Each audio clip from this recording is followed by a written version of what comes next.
गुरु ब्रह्मा गुरु विष्णु गुरुदेव महेश्वर गुरुरेव परम ब्रह्म तस्मै श्री गुरुवे नमः।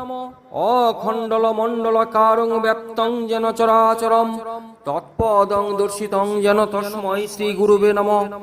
सृष्टि स्थिति विनाशानां शक्तिभूते सनातनी गुणाश्रये गुणामये नारायणी नमोस्तुते।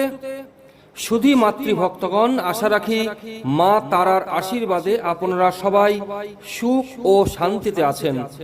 আমরা সবাই কোনো না কোনো তীর্থধামে অবশ্যই প্রত্যক্ষ বা পরিদর্শন করি এবং সেখানকার ভোগ বা প্রসাদও গ্রহণ করি। অনেকে প্রশ্ন করেছেন আসলে প্রসাদ কাকে বলে এবং প্রসাদ কয় প্রকার।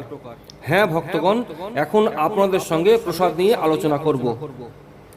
আমরা যতই জ্ঞানী বা বুদ্ধিমান হই না কেন, তার মূল কারণ কর্ম ও আশীর্বাদ।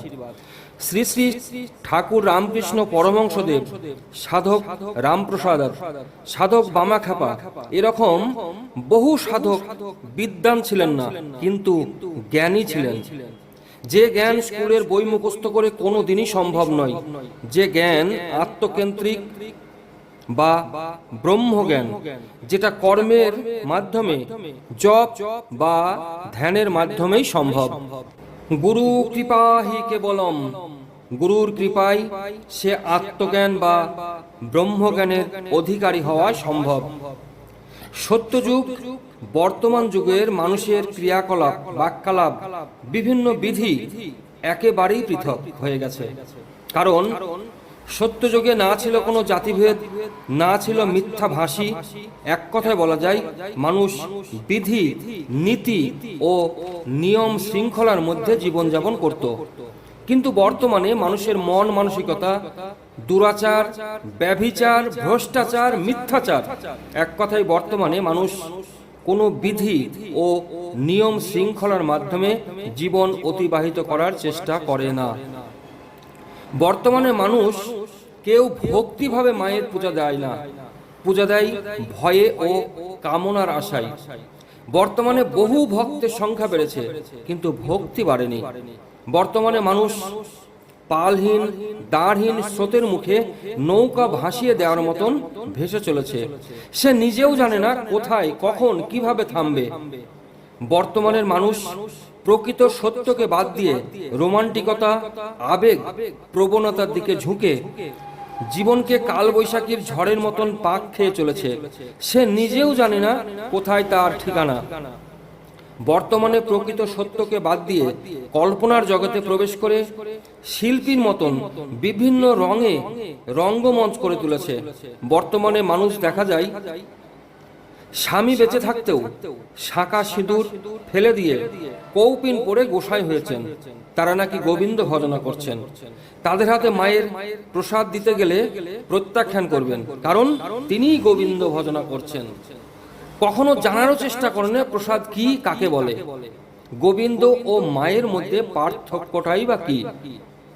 পৃথিবী সৃষ্টির বহু পূর্বে একজনই ছিলেন, তিনি হচ্ছেন আদ্যাশক্তি মহামায়া। আদ্যাশক্তি মহামায়ার ইচ্ছাতেই তিনি দ্বিভাগ হয়েছিলেন, প্রকৃতি ও পুরুষ। আদ্যাশক্তি মহামায়া তিনিই হচ্ছেন পরম ব্রহ্মময়ী মা, তিনিই হচ্ছেন পরম বৈষ্ণবী। তার প্রসাদ পাওয়া অতি দুর্লভ। প্রসাদ হচ্ছে দুই প্রকার, প্রসাদ ও মহাপ্রসাদ। প্রসাদ ও মহাপ্রসাদের মধ্যেই লুকিয়ে আছে অমৃত সুধা। প্রসাদ কথার অর্থ হচ্ছে আশীর্বাদ। মাকে ভোগ নিবেদন করার পর যখন সেই ভোগ বাবাকে দিচ্ছেন বা বাবাকে ভোগ নিবেদন করা হয়, তাকেই বলা হয় মহাপ্রসাদ। অনেকে হয়তো বলবেন পুরীতে গেলে মহাপ্রসাদ পাওয়া যায়। না ভক্তগণ, শুধু পুরীতেই নয়, সেটা আপনার বাড়িতেও মহাপ্রসাদ হতে পারে। যখন আপনি মায়ের পুজো দিচ্ছেন তখন অবশ্যই মায়ের ভোগ নিবেদন করা হচ্ছে। সেই ভোগ যখন বাবাকেও নিবেদন করা হয় তখনই আপনি পাচ্ছেন মহাপ্রসাদ। একে দুই ও দুয়ে এক। আদ্যাশক্তি মহামায়া থেকে প্রকৃতি মানে দেবী শক্তি ও দেব শক্তি। দেবী শক্তি ও দেব শক্তির মূলে রয়েছে আদ্যাশক্তি মহামায়া। যার আদি নেই, অন্ত নেই, যার জন্ম নেই, যার মৃত্যু নেই, তিনিই হচ্ছেন আদ্যা শক্তি মহামায়া। নমস্কার ভক্তগণ, আপনার মতামত অবশ্যই কমেন্টে জানাবেন। আপনারা সবাই সদা সর্ব সুখে থাকুন, শান্তিতে থাকুন, ভালো থাকুন। সদা সর্বমুখে হাত তুলে বলুন জয় মাতারা, জয় মাতারা।